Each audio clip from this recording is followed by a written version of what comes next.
There's a kind of betrayal that makes no sound. It doesn't scream, it doesn't break plates. It moves in silence through the hallways of the house where you grew up, and it hides in the smile of the person who should protect you the most. On the eve of my wedding, I felt this betrayal on my own skin. My sister, Melissa, walked into my room like a ghost and stole not just a dress, but the last drop of innocence I had left. She thought she had broken me. But she didn't know that for years I had been saving a gift for her. A gift that contained the one thing in the world she truly feared: the truth. My name is Helena, and to understand the depth of that cut, you need to understand the knife. And my knife had a name: Melissa. We grew up in the same house, under the same roof, but in parallel universes.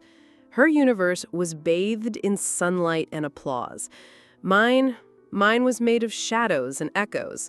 She was the kind of girl who was born ready. Perfect hair, perfect grades, effortless popularity. My parents looked at her with a kind of adoration that was almost tangible. And me? I learned the art of being invisible. Not out of shyness, but for survival. Any small success of mine was met with a strange silence at home, as if my light dimmed hers. So I erased myself. I became the confidant, the advisor, the one who cleaned up the mess. I was the moon, existing only to reflect the light of her sun. And then Raphael appeared, and he was colorblind to my sister's shine. He didn't see her. He saw me. He fell in love with my silence, with the stories I wrote and never showed anyone. With him, I didn't have to shrink myself. I could be whole. The wedding proposal wasn't a surprise. It was a certainty. And in that moment, I made a promise to myself. This moment would be mine, untouchable.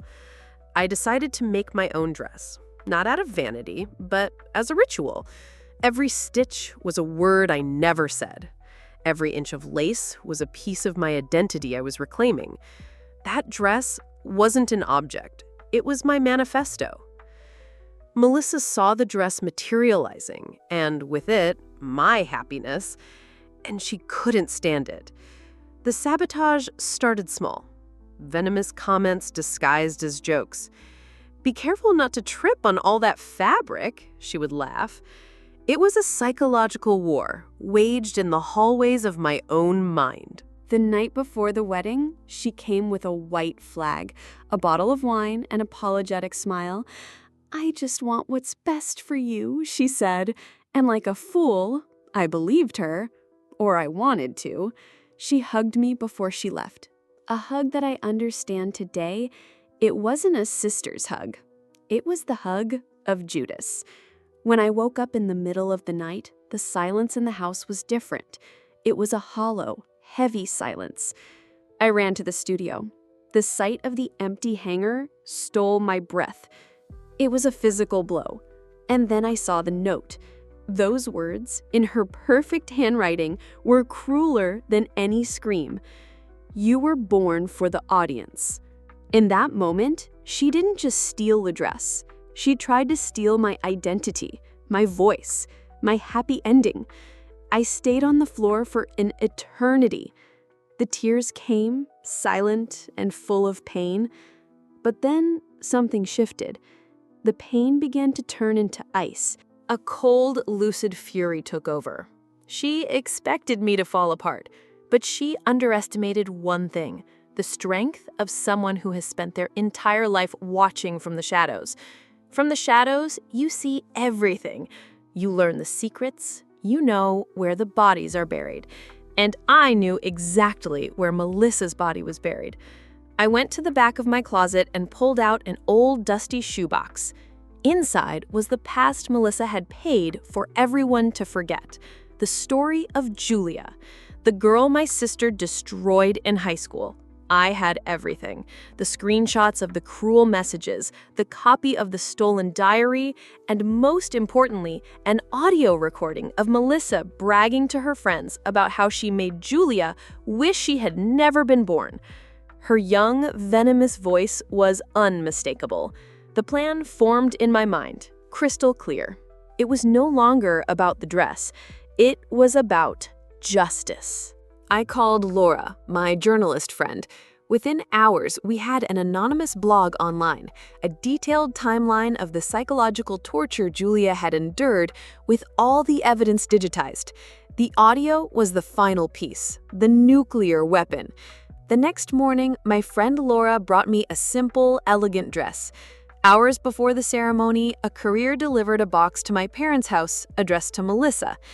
Inside, there was no hatred. There was only a small antique hand mirror and a single card with a link and a sentence.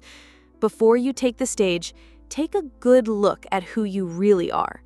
I don't know what happened in that house when she opened the box, but I know that as I walked down the aisle, the guests' cell phones began to light up, one by one, like candles at a vigil. The link had been sent out. The story was live. I saw their faces change from smiles to shock to horror. They were reading. They were listening. They were discovering the truth. My parents called me the next day. They screamed. They said I had destroyed the family over a piece of cloth. They didn't understand, and perhaps never will, that it was never about the dress. It was about my soul. Melissa disappeared. She moved to another city, another job. She now lives an anonymous life, far from the spotlight she loved so much.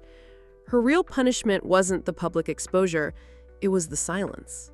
It was the loss of her stage. And the dress? My dress? That's the part of the story I've never told anyone. 2 days after the wedding, a large, anonymous box was left on my doorstep. Inside, there it was. Perfectly folded, clean, smelling of the lavender my mother uses.